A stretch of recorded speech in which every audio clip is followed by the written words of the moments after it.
Welcome back.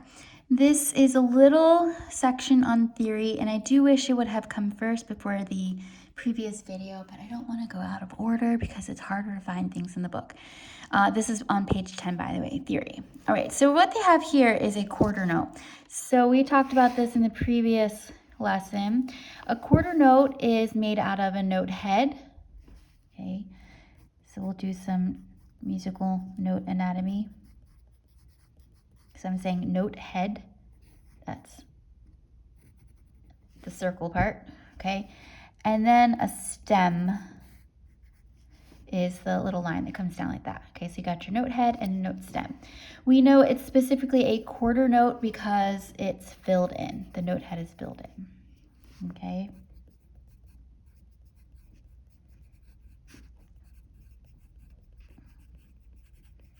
Filled in note head. All right, I'm gonna skip this one and come back. This is a half note. We know it's a half note because the note head is not filled in. So it remains open like this. It's not filled in, okay? So the parts are still the same, a note head and then the stem, half note. So a half note is made up of two quarter notes. Okay, a quarter note gets one beat or one click from the metronome each, 1, 1, or 1, 2. The half note is sustained, it's held. Okay, so we'll come down here where it says beat. 1, 2, 1, 2. So these are pedagogical things that drive me crazy. 1, 2, the numbers are spread out, they're spaced out here, right? Because the notes are spaced out. However, when a child sees 1, 2 close together, they count it that way. So a child looking at this will see 1, 2, space between, right? 1, 2, longer. And they see 1, 2, so they count it much faster. But this one, the half note, is actually sustained. It feels a little bit longer. Okay, so let's see if we can get the metronome to work. And I'll show you what I mean. So each click that you're hearing is one of these quarter notes. 1, 2, 1, 2, 1, 2, 1, 2. Now this half note is counted 1, 2, 1, 2. It's sustained, it's held out, okay? And it's hard to hear that if we're not actually playing something. So I'm gonna play the two quarter notes. I'm gonna count 1, 2, 1, 2, 1, 2.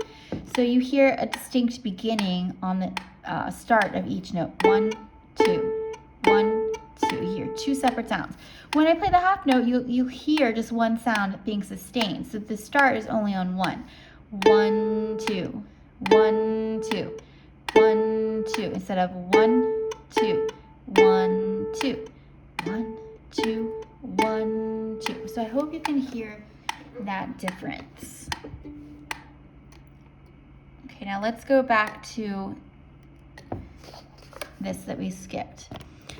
Okay, so this is called an eighth note. Eighth note, right here, eighth note, okay?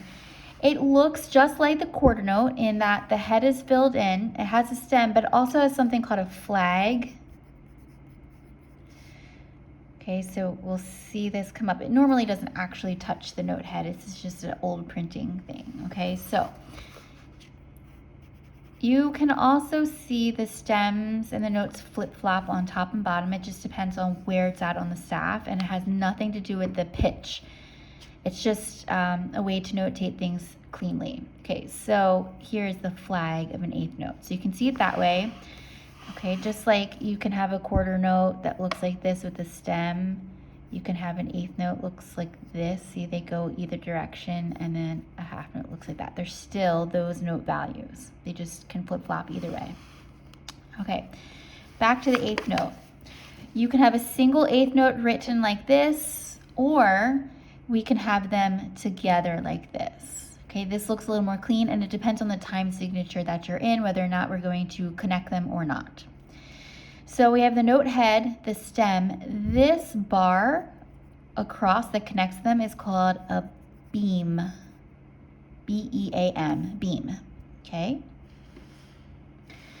Now, as far as value, we are going to place the word and. So we use this little plus sign, and we're literally saying the word and.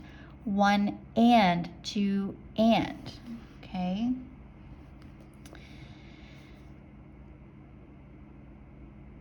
So what are they trying to say here? This is a little weird here. I don't think they're trying to say 1 and 2 and is the equivalent of 1 quarter note, because one group of this, of 2 eighth notes, is the equivalent of 1 quarter note.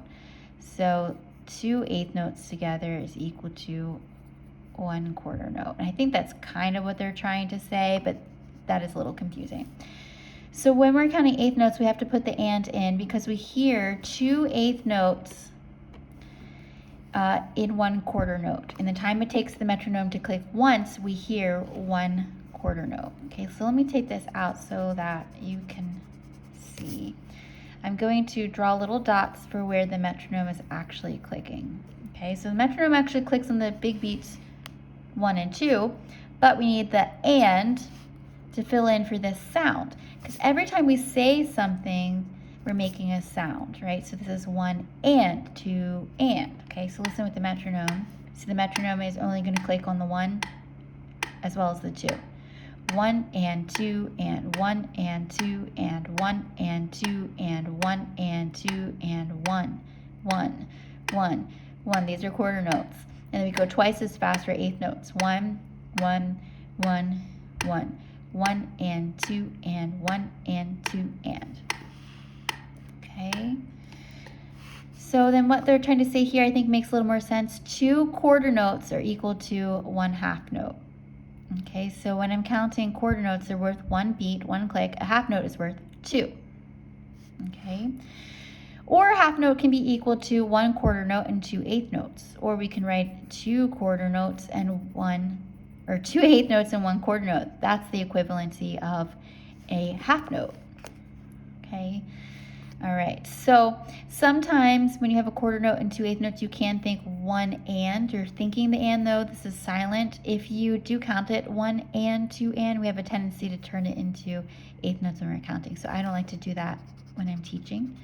So there's no confusion. I would just count 1, 2 and, 1, 2 and. Or if we borrow from the previous exercise, we can have a dash to indicate that it's longer. 1, 2 and, 1, 2 and. Okay. All right, so I hope that helps you understand the different kinds of notes and how many beats they get, what their values are, to help us move further along. Next time we're going to talk about time signature. And then we'll finish writing up the A string notes, A string, E string notes, note duration, and then go through here. Okay, and then I will recommend a different book for some specific note practice on the A and the E string and the counting to help you get further along in your note reading journey. Okay, all right, so I hope that helps. I'll see you guys next time.